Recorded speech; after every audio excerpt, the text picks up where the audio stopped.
Welcome to Buckeyes Tomorrow Morning for Monday, November 10th. I'm your host, Tom Orr. The UCLA game in 5 days, the game against Michigan in 19 days. If you're planning your next event, make it unforgettable with Grateful Griddle, Columbus's favorite food truck, serving up smash burgers, gourmet sandwiches, and good vibes. Book your catering today at GratefulGriddleOH.com.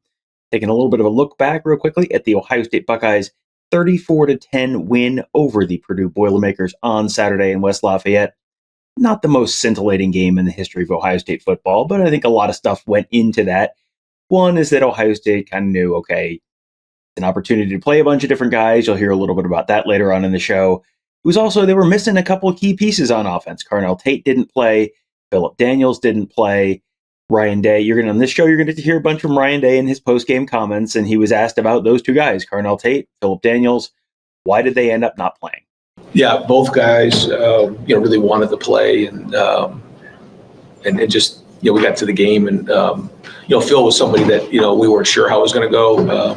It was questionable coming in. Carnell, we felt like he was going to be okay to play, but when he went through warmups, he felt something there, and so we just wanted to be really careful.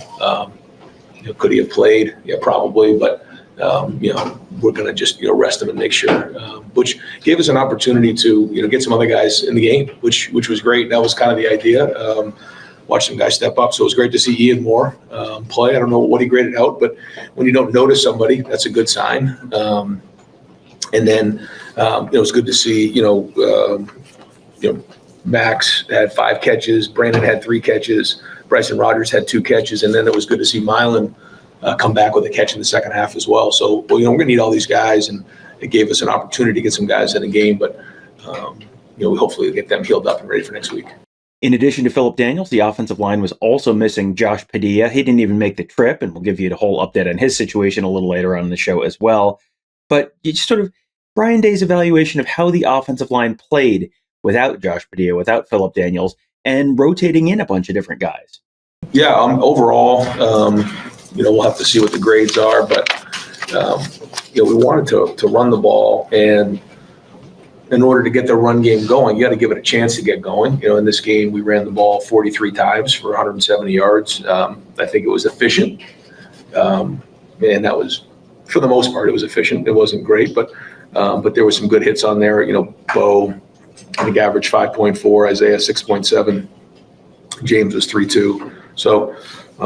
We'll get on film and continue to work through that. I thought for the protection was solid for the most part. I think there was a couple that we didn't do well, but I think, again, I've said this before, I think Barry does a good job, and I think they do a good job on defense. They do a good job across the board, but just what they do, and the kids play hard, and so I had a good plan coming in, and it took a little while to get the run game going, but the third down conversions were big. We were 9 of 13 on the third downs, and that kept the drives going, and we kind of controlled the game that way. But the disappointing part was the long drive there. I think it was 17 plays, and we threw an interception there in the end zone, and then came back, had a drive, and only had 3 points. So we had a lot of plays there with only 3 points, and that's not ideal. But other than that, I thought there was a lot of good play. Again, is it are they all going to grade out a champion? Probably not. So we'll get back on the film and keep working to get better. One area where I think Ohio State was relatively happy was with the play of running back Bo Jackson. He had been a little banged up in recent weeks. He was 14 carries, 75 yards, more than 5 yards per carry. That's a very solid day. He also had a long touchdown on the very first drive of the game, called back on a penalty. So was he happy? Was Ryan Day happy with what he saw from Bo Jackson? Yeah, and that's been an emphasis point. As you guys know, we've talked about that. I think the short yardage where there was a free guy in the hole and he brought his own blocker, that kind of reminded me of Quinshawn last year. That was a good step for him in the right direction. So, I thought we got better today because I thought they had more opportunities to run. These are young backs that we got to continue to give them the opportunity to grow. And I think we'll get on the film and get better from this game. It is probably safe to say Ohio State did not exactly have the pedal to the metal for the entire 60 minutes of this game. Probably could have beaten Purdue by a lot more than 24 points if they had really wanted to. But Ryan Day has really taken a little bit of a long-term vision approach to this season. They've limited the number of snaps they're taking in every game, just sort of slowing down the tempo, just to sort of give themselves just fewer reps during the season and keep guys a little fresher and healthier for the end of the year. Did the Buckeyes also sort of approach this game on Saturday as just sort of a chance to just work on things more than anything else? No. I mean, what we try to do is we try to, figure out how we're going to attack each game, what we're trying to get done. You could see that the emphasis in this game was to try to get these back some carries and establish the run and continue to work on that. And, when Carnell was unavailable, that certainly changed things quickly on, some of the things that we had.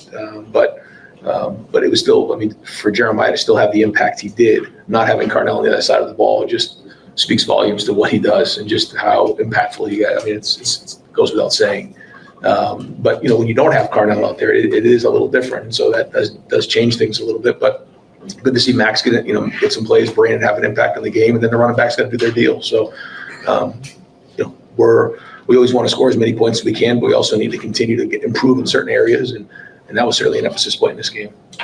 One area where Ohio State fans and probably the coaching staff to a certain degree was not real thrilled with things on Saturday was the play at right guard. Again, you saw some opportune plays where Tager Shabola was sort of chasing a guy into the backfield when that guy was chasing after Julian Sayin. So what did Ryan Day see out of the play from Tager Shabola, as well as from a couple of other guys who got reps there, Gabe Sickle, Ethan Onyanwa, and then finally, is Josh Padilla's injury, is that a long-term issue? We don't think it'll be long-term. We're hoping to get him back next week. He didn't make the trip, so that was one that we knew he'd be out. And so we'll continue to look at it next week. But if he's not back next week, he should be back in 2 weeks. It's kind of one of those things. We're going to continue to look at it. I agree with you because I watched it and saw it. Then there was some other things that were good, but we need to grade out a champion here, and that's for everybody. So that's what the expectation is, and we'll continue to look at it. I don't know how many snaps Gabe got in there today, but or Ethan, but we're going to keep swinging at this thing and make sure that in the end, we get the best guys on the field. Right. I also got a question specifically about Gabe Van Sickle, who got a bunch of reps there at right guard. He was someone who they had identified earlier in the week as definitely the guy who was the fourth guard for this team behind the two starters, Luke Montgomery and Tager Shabola, and Josh Padilla, who obviously is sort of part of that top six. Padilla didn't play, so that meant when they wanted to rotate someone in, Van Sickle was the guy. So Day was asked about Van Sickle's play, what he saw from him, and the answer kind of touches on a bunch of different young guys who got a chance to play in this game. Well, he's got to play, for a lot of these guys. That's it. Like, Mylan Graham, he didn't connect early in the game. We got him back. He made that catch, then took care of the ball. Like, those are the things you got to play through. It's the same thing with the running backs. It's somebody like Gabe, who's now, and Ian Moore, who have earned the opportunity in practice every day, so we know they can do it, but then they got to go do it in the game. It was good to see Jelani Thurman make some catches late in the game. Like, we got to play through some of those things, and they're going to make mistakes early. It's just kind of how it goes, and you have to play through those mistakes. And if you respond the right way, then that's good. We can count on you here late in the season, and we're going to need those guys. So it was good to see some of those guys respond and play through those things, and a lot of football to be played. But Gabe, in particular, to answer your question, first off, he has the size, he has the athleticism, he has the intelligence. Maybe doesn't have the experience, but we think he has a pretty high ceiling. So we want to continue to give him more opportunity that he deserves. One other big positive that came out of the game on Saturday for the Buckeyes was Jaden Fielding. The kicker made a pair of field goals, 49 and 45 yards. Both looked very confident right down the middle. Good long kicks. Someone that the Buckeyes may need in some of these late season bigger games that are coming up. So how big was that to see that from Jaden Fielding? Right. So in the first half, we get the turnover, we score. That was great. And then defense, we try to win the middle eight. Defense, does a good job, gets a stop. We call timeouts, get the 3 and out, we get the ball, and then move it down the field and kick the field goal. Like that was kind of the really first 2-minute drill we had to work in the game, which is one of those other things we wanted to make sure that we improve on. And I thought that was well done. Guys had pretty good awareness. We were getting out of bounds. Julian was, the protection was good. Like all that was done well. But then put Jaden in that spot. Like, come on, man, we got to make this field goal. He did. He stepped up. Protection was good, and then he pounded it. So that was great for him, and it's going to be important for his confidence to know that we're going to need those as we move forward. And the final one from Ryan Day. What is this team's identity at this point of the season? Because before the year, coaches get asked that, and it's kind of like, well, we got to sort of see where things stand. You're 3/4 of the way through the regular season now. What is the identity of this year's Buckeye team? Yeah, business-like. They're growing up every day. Like I've said before, I think they're edgy, they're competitive. They've bought into the system. They care about each other. I think they have an edge to them. Like I said, I think that's probably the biggest thing. But business-like, they know what they want to get done. They have perspective. They've seen it. They know what it's supposed to look like. And so now we got to get back to work this week in practice and continue to do it again next week against UCLA. And I'm also going to let you hear just a little bit from Purdue head coach Barry Odom. This is a clip we actually played on the post-game show because I thought it was a pretty interesting answer. He was sort of asked about his general thoughts on the game. This is sort of his opening statement almost of his press conference. And I'm just going to play the portion of it where he's really talking about Ohio State. They've got a terrific team. They're built the right way in every area, really every level of the defense. They're talented. They're well coached. They don't make mistakes, and that shows up. They can be at times. You look at defensively, they can be suffocating and take the air out of anything. When a possible play could be there. They've got talent at every position offensively. There'd be some people that get upset with this statement, but that's what we're chasing.